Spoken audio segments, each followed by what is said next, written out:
जब हेलाकू इराक पे हमला करने वाला था तो उसने जब हमला करना चाहा तो खबर ये भी उसके जासूसों ने दिया है, ए हेलाकू तू तबाह हो जाएगा, ए हेलाकू तू बर्बाद हो जाएगा। ये कलमा पढ़ने वाले मुसलमान है, नबी के नाम पे जान देने वाले हैं और नबी के नाम पे जान लेने वाले हैं। अगर जरूरत पड़ेगी तो नबी के नाम पे गर्दन भी काटेंगे और नबी के नाम पे गर्दन भी कटाएंगे। कहा तो फिर इन पे फतह कैसे किया जाएगा? अंदर अपने जासूसों को छोड़ा है तो पता चला एक भाई दूसरे भाई का बागी हो गया है। एक मौलाना दूसरे मौलाना की शिकायत चौराहे पे बैठ के कर रहा है, एक खानका दूसरे खानका के खिलाफ बोल रहा है, एक भाई दूसरे भाई की गीबत कर रहा है, एक भाई दूसरे भाई की दुश्मनी पे आमादा हो गया है। अपने जासूसों को छोड़ करके जब खबर ली है तो पता चला कि मुसलमानों को अगर डैमेज करना है, इस्लाम को इराक से निस्तो नाबूद करना है तो फर्दन फर्दन अकेला अकेला डैमेज करना होगा। उसने हमला करना शुरू किया है, एक कबीलों को मारा, दूसरा कबीला देखता रहा, एक खानदान को उजाड़ा, दूसरा खानदान देखता रहा। उसी इराक के अंदर उस जमाने के उलमा भी कम बिछड़े नहीं थे, दरियाए दज्जला के किनारे बैठ करके मुनाजरे और बहस छेड़ चुके थे कि एक बालिश एक बीते की दातवन होने चाहिए या एक हाथ का दातवन होना चाहिए। एक मौलाना कहता था फला पानी से वजू जायज है तो दूसरा कहता था नहीं उस पानी से वजू ना जायज। मुसलमान मस्जिदों में क्यों नहीं वक्त देना चाहता? आज का मुसलमान जलसों में शाइस्तगी संजीदा मिजाजी के साथ सुनना क्यों नहीं चाहता? आज का मुसलमान जलसे में वक्त देना क्यों नहीं चाहता? आज का मुसलमान बुजुर्गों की दरबार में हाजिरी देना क्यों नहीं चाहता? आज का मुसलमान उलमा की बातों को सुनना क्यों नहीं पसंद करता? आज का मुसलमान क्यों नहीं मदरसों की तरफ अपनी कदम को बढ़ाता है? आज हमारी कौम मदरसों से दूर होती चली जा रही है। आज हमारी कौम दीनी मजहबी इजलास से दूर होती चली जा रही है। आज हमारी कौम पढ़े लिखे तबका के करीब बैठना गवारा नहीं करती है। आज हमारी कौम इस्लामिक बातों को सुनना पसंद नहीं करती है। आज ऐसा क्यों हो गया है? हमने कभी इस पे रिसर्च किया है? कभी हमने इस पे तहकीक किया है? कभी हमने इस पे गौर व फिक्र किया है कि आज का मुसलमान महंगा से महंगा मोबाइल खरीद करके अपने बेटे को आवारा तो जरूर बनाता है, मगर 100 रुपये हदिया करके कुरान अपने बेटे के हाथ में क्यों नहीं थमाता है? 25,000 का कंप्यूटर खरीद करके आवारा गर्दी करने के लिए अपने बेटे की ऑफिस में लगा देता है, मगर उसी ऑफिस में बुखारी शरीफ की किताब नहीं रखता है। क्यों नहीं रखता है? आज का मुसलमान हदीस को सुनना पसंद क्यों नहीं करता है? आज का मुसलमान तिलावत कुरान सुनना क्यों नहीं पसंद करता है? आज का मुसलमान अपने कानों के अंदर ईयरफोन लगा करके दुनिया की फाश बातों और रंगलीलिया गाने सुना करता है। आज का मुसलमान मनकबते बुजुर्गाने दीन क्यों सुनना पसंद नहीं करता है? आज का मुसलमान नाते नबी सुनना क्यों नहीं पसंद करता है? हमने कभी इस पे तहकीक किया, कभी इस पे रिसर्च किया कि आज का मुसलमान मजहबी इजलास से क्यों दूर जा रहा है? आज का मुसलमान मजहबी जलसों से दूर क्यों जा रहा है? तो मेरे दोस्तों, जब हम इस पे रिसर्च करने के लिए आएंगे तो पता चलता है जो चीजें मुफ्त में मिलती है उसकी कीमत नहीं लगाई जाती है, उसकी अहमियत नहीं लगाई जाती है, उसकी वैल्यू नहीं लगाई जाती है। इस्लाम जो हमने पाया है, दादा मुसलमान थे, हम भी मुसलमान हो गए, हम मुसलमान हैं, मेरा बेटा मुसलमान हो गया है, नस्लन बादा नस्लिन हमने इस्लाम को पाया है, इसलिए इस्लाम की कदर कीमत को नहीं समझा है, इस्लाम की वैल्यू को नहीं समझा है। अगर हमने इस्लाम को बिलाले हबसी की तरह गर्म रेत पे सीने पे पत्थर लाद करके इस्लाम को पाया होता तो इस्लाम की कीमत समझ में आते। अगर हुसैन की तरह 18 साल का बेटा मैदाने करबला में कटा होता तो इस्लाम भी समझ में आता, कुरान भी समझ में आता। हुसैन की बेटी की तरह सकीना के कानों की बालियां नोच ली गई, अगर आज भी हमारी बेटियों के गाल पे थप्पड़ मारे गए होते तो इस्लाम भी समझ में आता, अज़मत इस्लाम भी समझ में आता। आज अगर मेरा बाजू इस्लाम के लिए कटा होता तो इस्लाम समझ में आता। आज मेरी औलाद इस्लाम के लिए कटी होती तो इस्लाम समझ में आता। आज हमारी दौलत इस्लाम के लिए लूटी होती तो इस्लाम समझ में आता। आज हमारी जमीनें इस्लाम के लिए नीलाम की गई होती तो इस्लाम समझ में आता। मगर मेरे दोस्तों, हमने फ्री में इस्लाम पाया है, मुफ्त में इस्लाम पाया है, इसलिए इस्लाम की कदर कीमत को नहीं समझा, इस्लाम की वैल्यू को नहीं समझा है। गर्दन कटा के जिसने इस्लाम पाया है वो जानता है इस्लाम महंगा है, गर्दन सस्ता। नारे तकबीर, नारे रिसालत, मसलके आला हजरत फैज़ाने सरकारे सुरकाही खतीब अहले सुन्नत आज़म रज़ा चतुर्वेदी। दयारे हिंद में सूफी समाज चलता है। अब बोले दयारे हिंद में सूफी समाज चलता है, इसी के ज़ेरे असर सारा काम काज चलता है। दयारे हिंद में सूफी समाज, बिल्कुल मेरे तरफ घुमा दीजिएगा। दयारे हिंद में ना हो, थोड़ी मुझे राहत मिले, आवाज खुलेगी फिर बंद करवा दिया जाएगा।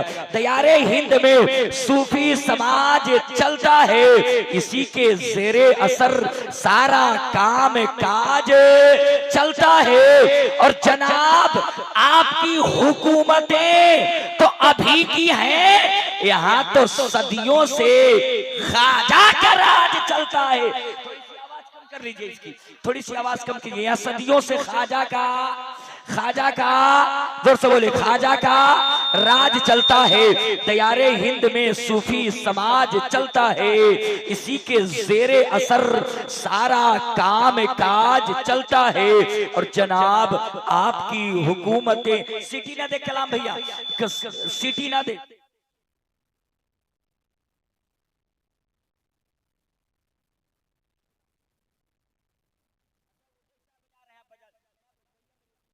थोड़ी देर मुझे कर लेने दो, घुमा दीजिए।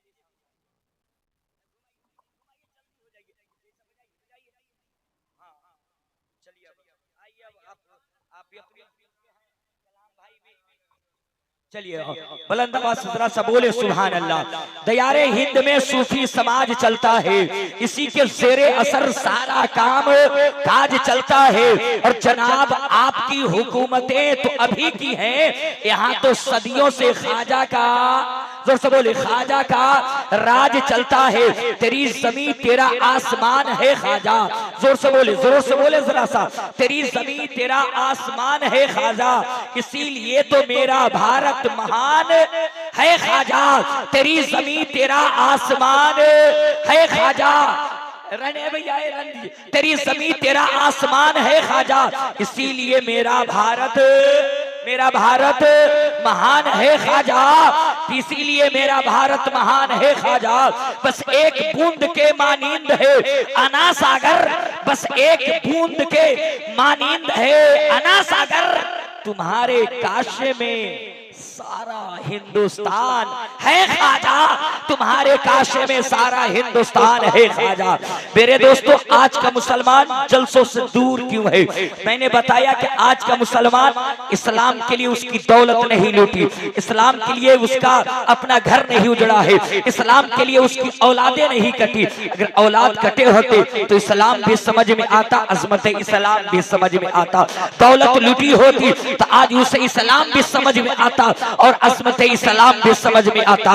मगर हमने फ्री में इस्लाम को पाया है। और मेरे दोस्तों, जो कौम इस्लाम से दूर होती हुई नजर आई है, जो कौम कलमा पढ़ करके जो लोग इस्लाम को हल्का में लेने की कोशिश किया है, बनामे मुसलमान इस्लाम को इस्तेमाल करना चाहा है, उसकी तारीख दूर नहीं है। इराक की गलियों को उठा करके देखिए, जब हेलाकू इराक पे हमला करने वाला था तो उसने जब हमला करना चाहा तो खबर ये भी उसके जासूसों ने दिया है, ए हेलाकू तू तबाह हो जाएगा, ए हेलाकू तू बर्बाद हो जाएगा। ये कलमा पढ़ने वाले मुसलमान है, नबी के नाम पे जान देने वाले हैं और नबी के नाम पे जान लेने वाले हैं। अगर जरूरत पड़ेगी तो नबी के नाम पे गर्दन भी काटेंगे और नबी के नाम पे गर्दन भी कटाएंगे। कहा तो फिर इन पे फतह कैसे किया जाएगा?